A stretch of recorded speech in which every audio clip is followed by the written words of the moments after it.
You can see I might have joined a bit of a crusade.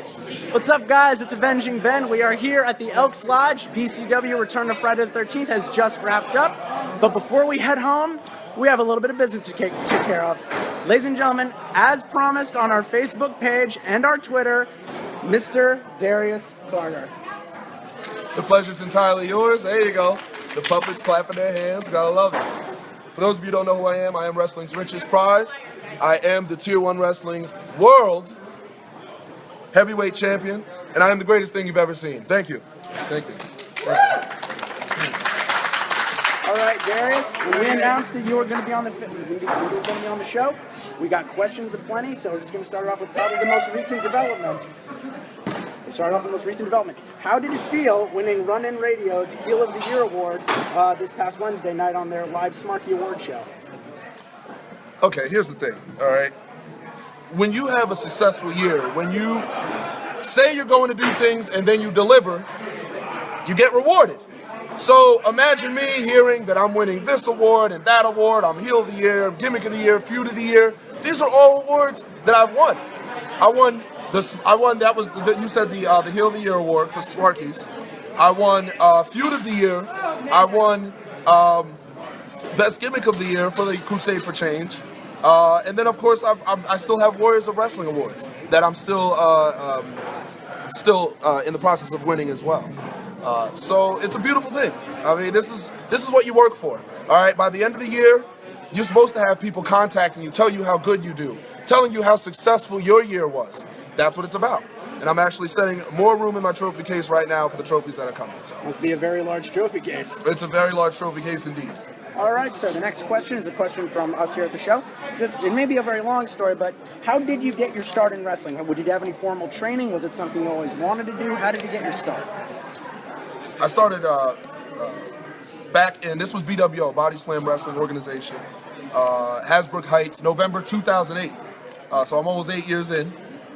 And then I won this, my first ever World Championship, defending it up and down the coast. I already have at least 4 championship defenses planned, 4 different promotions, so make sure you're paying attention to that. But that's how I got my start. I started wrestling there. I had my first match in April of 2009. Some people have to train a year before they have their first match. Took me about 6 months. So, I mean, it's you were excellent from day one. I am the acme of excellence. I am the very greatest of the great. That's just what I do. And that's something I don't really have to brag about. I don't have to kind of go over the top about, because people just know that when they see me. They know that when my entrance music hits. They know that when I step into the ring. They know that when I've won my match. They know that when they see me hold this championship. All right? I'm a man of results. I don't just need to talk it. I walk it. I am it. I embody it. That's what makes Darius Carter different than everybody else on the scene. Period. Damn straight. So I just have to ask, this comes from Chris Carujo on the Facebook page. What were some of your influences growing up? Like, were you always a wrestling fan? And if so, who influenced your in-ring style? Who inspired you to get into the business? Always a wrestling fan. Always. I was inspired by 3 people, primarily. Greatest of all time, the Nature Boy Ric Flair. Of course. The greatest of all time. And that's not up for debate. This is a man that could face anybody from Lex Luger to Sting to Barry Windham to Magnum TA to Dusty Rhodes, Harley Race, anybody up and down the coast. There was nobody better than the Nature Boy Ric Flair. So I absolutely emulate some of that. I'm my own man. I don't need to take from anybody else, but I do absolutely appreciate, and I was inspired by the likes of Ric Flair, William Regal, European legend. I mean, we're talking about European catch as catch can. We're talking close quarter combat. We're talking not intimidated by anybody. William Regal could face Spike Dudley. He faced the Big Show. He was not intimidated by anybody, no matter who they were. He was going to hit you in the mouth. You were going to go down. That's the stuff I loved. And then Nick Bockwinkel. Nick Bockwinkel. I mean, this is a man that was Hall of Fame before there was a Hall of Fame. We're talking about the way he conducted himself in interviews. We're talking about the way Nick Bockwinkel held the AWA World Heavyweight Championship. That's what I've always emulated. You know, you'll never see this championship touch the ground. You'll never see this championship hanging from my mouth or hanging in some disrespectful way. This championship's always going to be clean. It's always going to be defended. It's always going to look pristine, and it's always going to be around my waist. That's the difference between a champion and a challenger. Write it down. Fantastic answer. Just have to ask, this is sort of a two-part question. One part comes from another fan on the Facebook page, Shane Fair. He asked, what is your favorite venue that you have wrestled at in New York City? And from me, what is it like bouncing back and forth between various promotions? Well, let's start from the back. See, I always wanted to be a traveling champion, okay? I always wanted to be a territory wrestler, okay? And when I say territory wrestler, I mean you're wrestling as many different places as possible. Some people like to wrestle the same type of venues every month. That's fine. That's fine. Me, I try to expand. I want everybody to know who Darius Carter is. I want everybody to know the brand that I'm promoting. I want everybody to know about change. So, if I can wrestle in 19 different places in Queens, New York, that's what I would like to do. If I can wrestle in South Carolina, if I can wrestle in Georgia, if I can wrestle in Wyoming, in Washington, D.C., in the White House, I'll wrestle anywhere and everywhere that I can. That's the type of man that I am. In terms of favorite venues, I like this venue. It's a cute venue. The guardrails are a little flimsy. I would like to throw somebody through the guardrail, maybe land into one of them disgusting fans' laps. That would be a cute moment. I mean, I like venues that are clean, that are well kept, and I like venues with a doctor on hand because I'm not responsible for the physical harm that my opponents go through. So as long as we can get my opponents wiped up, cleaned up very quickly, and I don't have to hear about it, that's what I like. I like this venue. I like Tier 1, wherever we go. La Boom, where I won the championship. Now, La Boom is where they keep those Evolve shows. That's where they do those Evolve shows. My first ever. What is this? That's great. Okay. That's an imbecile with a, what are you doing? What is that? You see I'm doing something here? Can we put the camera on that imbecile? Put the camera on.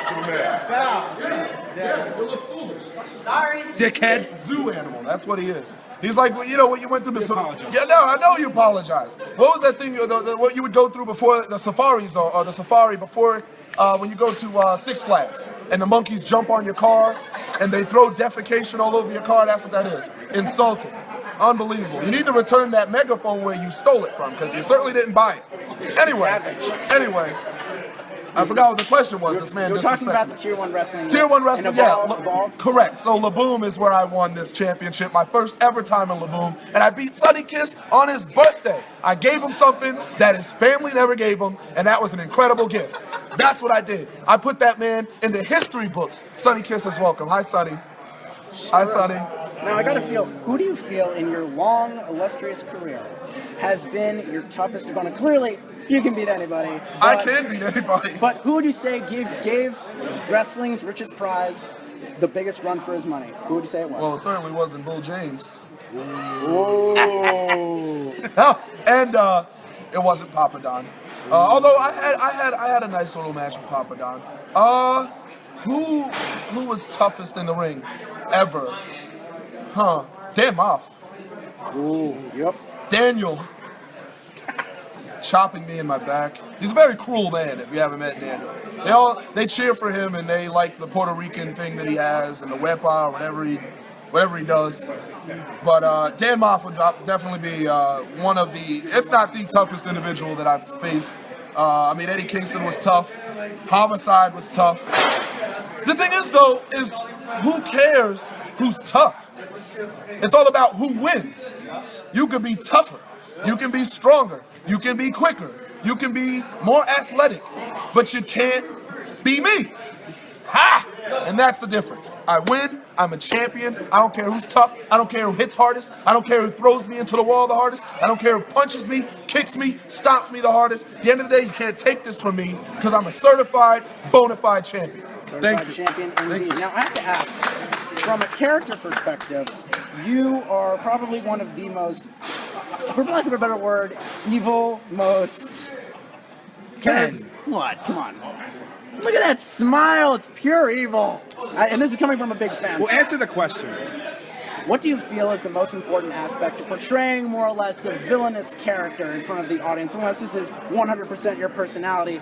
And what do you feel is the greatest, most negative reaction you've ever gotten from a crowd? Like, what do you feel is like, I pissed off the most people I've ever pissed off? What do you feel is the biggest moment of that? There's someone everywhere. Every venue you go, there's at least one fan or a posse of fans that are particularly rambunctious with me.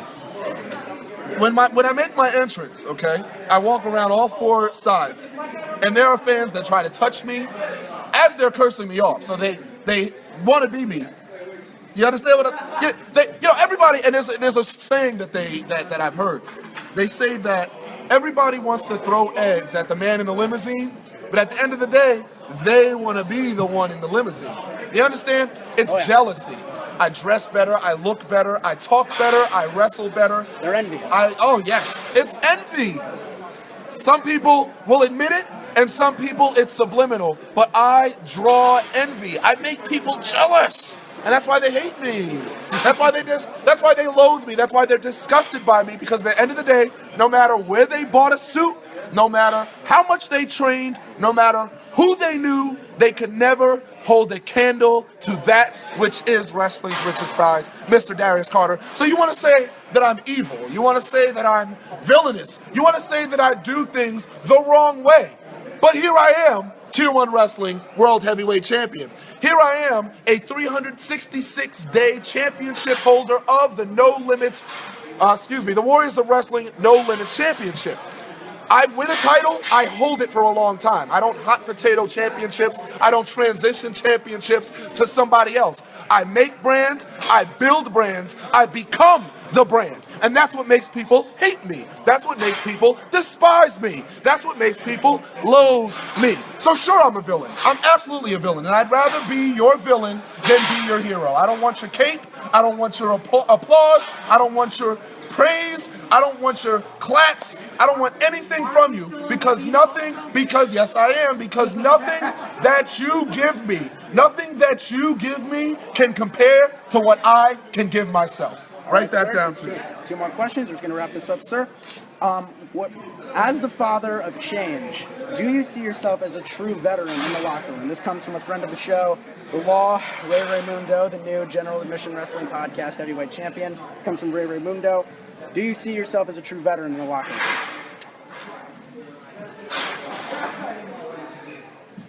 I see myself as someone that's reliable and consistent to my word. So you can call me a veteran, you can call me a man who's been in the game a long time, you can call me a locker room leader. I'm not concerned with that. I'm concerned with being the best at all times. I don't care how people view me or look at me personally, and that's not a popular opinion because apparently I'm supposed to have people love me and I'm supposed to have people want to hug me and do autographs and buy my merchandise. That's not who I am. At the end of the day, I'm committed to being a champion. Whether I'm the locker room leader or whether I'm the one sitting in the corner by myself, whether I'm sitting surrounded by the crusade for change, at the end of the day, it comes down to being a champion, to building the brand. I don't care how you look at me. I don't care how you view me. You can look at me as a newbie, you can look at me as a veteran, you can look at me as the best, you can look at me as the worst. At the end of the day, I am everything that I say that I am, and the results speak loudest. Indeed they do, sir. One final question, and we're going to wrap this up. Sir, I just have to ask, what do you see in the future, 2017 and beyond, for wrestling's richest prize? Mr. Darius Carter, what do you see in the future? And that's a good question because we started off talking about the awards that I won, and I won many. We talked about Heel of the Year. We talked about Faction of the Year with the Crusade for Change. We talked about Feuds of the Year.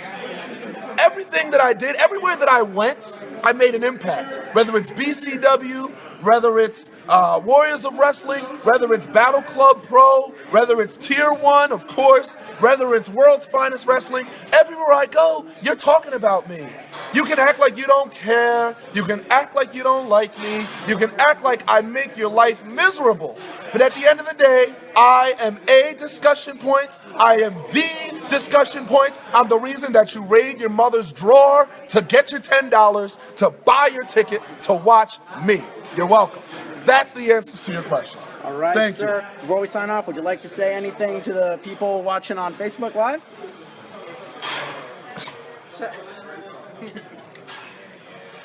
No. Here's how it'll go.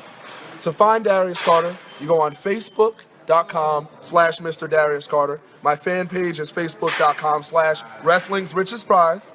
Okay? And then Twitter is /Mr. Darius Carter. That's where you'll find me. I'm available to those who need me.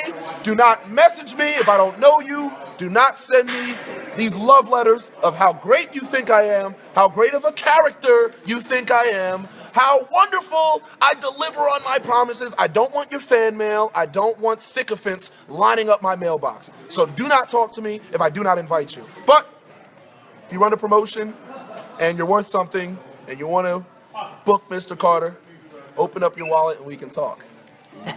All right, ladies and gentlemen, we have just been speaking with Mr. Darius Carter here at the famous Queensboro Elks Lodge. As always, I'm Avenging Ben. And I'm Whole-Milk Mike. And this has been another General Admission Wrestling Podcast interview. We will see you guys in the next one. Join the madness.